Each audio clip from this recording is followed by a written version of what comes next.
All right, folks, real quick, we're going to do a video here talking about what the XRP whales have been up to and a $14 trillion prediction from HSBC. Let's get right on into it. I appreciate you guys for tuning in. If you appreciate this content, you know what to do. Let's get it. So this first report on the XRP whales is coming from Sentiment. XRP network is starting to see some mild recovery signs, and today's 4% price rise appears to be supported by some of the largest whales. There are 221 addresses holding between 10 million and a billion XRP. They now hold a combined 16.13 billion tokens worth 8.71 billion. XRP sees a slight Sunday bump ahead of other assets. Accumulation from 10 million to a billion XRP wallets accumulate. And let's take a look here. Let's see this chart pulled up, and you can see what's taking place right now. Wallets holding 10 million to 1 billion XRP now hold a combined 16.13 billion tokens. So, what do the whales know? What does the smart money know, right? One would assume their bags are a little bit bigger than ours, that we could call them the smart money. What do they know, right? And it's just like I've been sharing, and I'm sorry that I have to bring up my shiny little pet rock here, but it's the same thing that we've been showing with the COMEX vaults. What does the smart money over there know? Why did they just clean out literally 10% of the COMEX vaults in one day last week with 3 million ounces getting swooped up? Now we're seeing with the XRP whales, right? 10 million to a billion XRP, 221 wallets holding a combined 16 billion XRP. And this goes back to yesterday's video on XRP to $27, going through the TA from EG Red Crypto, huge shout out, is that the volatility is 100% guaranteed because there's some big whales that are 100% going to be dumping, right? These are the guys that are going to offload big bags at $5, $10 even, right? And so we have to be prepared for that volatility. For me, I don't care whether we go to $10, $27, or we are on the path to 589. The point is, the XRP is definitely worth more than 50 cents where it's trading at right now. I think it's at 52 cents, right? We've seen a little price bump here, and every time we see significant pullbacks in XRP, we see the whales do this every single time. These dips for XRP get bought up so quickly, right? So that's what we're watching. And now the next one that I wanted to share with you guys here is this tweet from Cyprus, OOC or C, Demansacre on X. Northern Trust, working with HSBC, put out a $14.5 trillion prediction. Northern Trust is one of the largest financial institutions, and they are directly telling you it's game on in their documentation. Now, folks, how many trillion-dollar predictions have we seen by the largest banks and financial institutions across the planet, right? They're telling us that what we've done in the crypto space so far is nothing, right? They're telling us that we're going to go past 10 trillion in overall market cap. They're making $14 trillion predictions. By many estimates, we're going to be up above 20, 30 trillion potentially by 2030. And I think that that's just getting the party started, to be honest. I think we're going to be moving trillions daily. Northern Trust is one of the largest financial institutions, and they are directly telling you it's game on. This is from Cyprus, Demansacre, and I'm going to play this little TikTok right here that he made. This is a nice little clip. Listen in here. Let me again remind you all and show you physically why they don't want you freaking involved in this digital asset space. Northern Trust working together with a... Now, I got to pause them real quick and make the point, right? Folks talk about XRP not being meant for retail. This is for banks and institutions.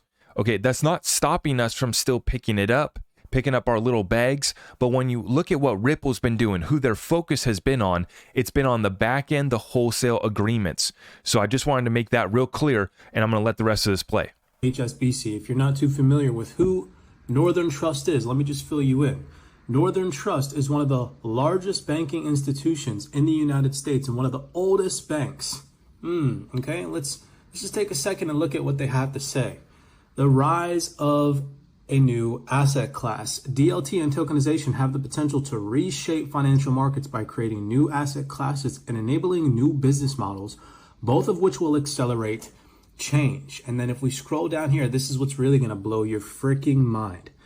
Asset servicers know that they are operating in an evolving world we expect that by 2030, approximately 5 to 10% of all assets will be digital, considering that global assets are expected to rise to $145.4 trillion by 2024. Got to pause that again. That's nothing. That's absolutely nothing. They got to go check the maths, right? Now, they're just focused on one part of this, as we've mentioned many times. You have hundreds of trillions within securities, bonds, debt, quadrillions in derivatives. We don't even know how much is in derivatives. It's a shadow asset class. So when they say we're going to get 5 to 10% of kind of all the assets, but then they say that all the assets is only 145, 150 trillion, whatever they just said, we got to go check the maths here once again. But I do agree that we are going to be seeing about 5 to 10% by 2030 at least. At least. Conservative prediction, in my opinion. This is a substantial number, and it will only continue to increase as technological innovation drives change. So let's just do 10% of $145 trillion. Okay, you guys can see that number right here, right? Well, let's just... Oh, shoot, I didn't know he was going to break out the calculator and do the maths for us. We got the calculator out. Let's roll. Subtract 10% from that. That is $14.5 trillion. You all see now why they don't want you involved? Again, this isn't make-believe from me. I'm not making these numbers up. This is information that's put out by one of the largest financial institutions in the United States. And if you run and you do the math with the 10% assumption, when you look at all the money being well over 1 quadrillion, but if you just stick with 1 quadrillion and we get 10% of that, that's $100 trillion in DLT technologies in the crypto asset sector, right? So this is where this gets really exciting, folks. States. Think about it, ladies and gentlemen. There's something brewing behind the scenes that I feel like a lot of us can't even fathom. And this, again, is why they don't want you involved. They know, it literally says right here, they know, asset servicers know that they are operating in an evolving world. They know that this is coming. Pay attention to detail. And that's why the term Internet of Value describes it best, as we see everything get tokenized, and we're not just talking about securities, stocks, equity, bonds. We're not just talking about the debt. We're not just talking about derivatives. We're not just talking about real estate. We're not just talking about video game tokens, right? Fortnite skins. You name it, it's getting tokenized. I mean, your heartbeat, your exercise is going to be getting tokenized, right? You're going to earn little tokens for, being a good little citizen, right? CBDCs, UBI, the programs are going to only expand from here. The Internet of Value is only going to expand from here. And so that's where I get excited, is I just run with conservative assumptions, and, conservative assumptions, and if we are able to follow through and execute on that, take us to a pretty fun place. And this is why I just dropped a video here, $10,000 XRP warning, and I made the point that I'm not going to come out and say that we don't go to 10,000 with 100% certainty, because I don't know what all deals have been signed behind closed doors. I don't know why 15 executives from JP Morgan went to Ripple, and if they're planning on settling their trillions of dollars a daily volume, using XRP ODL. That's probably crazy, probably not going to all be on XRP.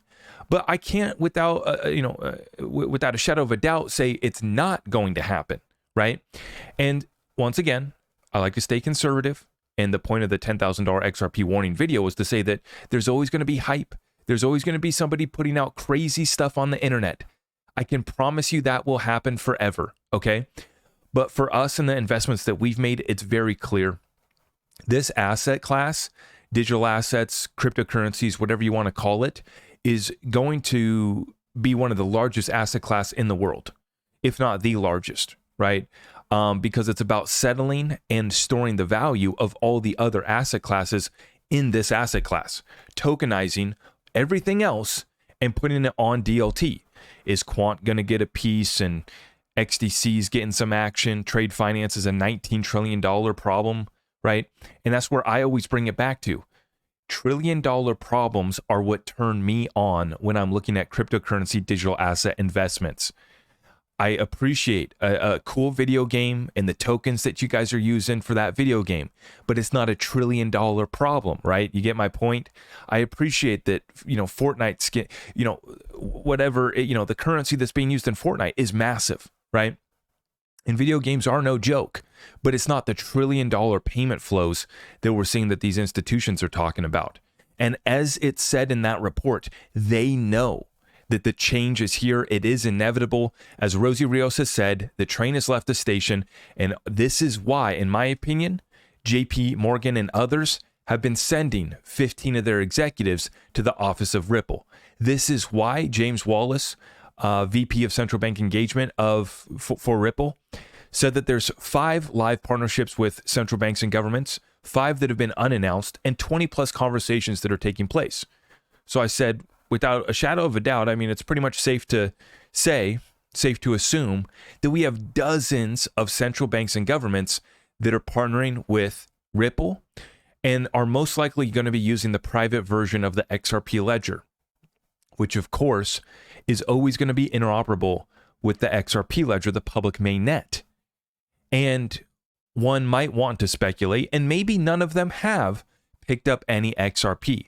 But the bet that I'm making, the calculations and the assumptions that I'm making, is that these institutions have added XRP to their balance sheet, just like I've added it to my balance sheet, because I want to make a lot of money with this XRP digital asset that is much more valuable than a 50 cents token.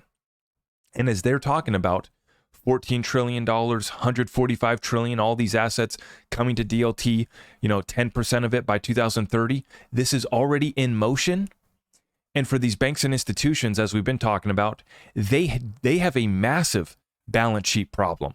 The banks within the United States have a net loss of $600 billion on their bonds. That's just a little problem. Now, we might have a little credit card debt. We might have a mortgage payment to make or whatever, right? We have a little bit of debt. We have a little bit of negative on our balance sheet.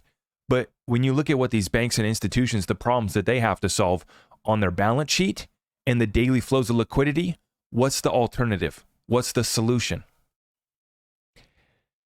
I'm just going to leave it at that. I appreciate everyone for tuning in here today. We're watching the XRP whales. We're watching the banks, institutions know it's a changing, evolving payments landscape. What is the solution going to be? XRP might be able to solve a few of these problems, right? On the way out, if you guys can, do me a big favor, smash that thumbs up for me. Make sure you've subscribed, hit that notification bell, and everything else is over at my website, zachrector.com. God bless all of you. We'll see you in the next one.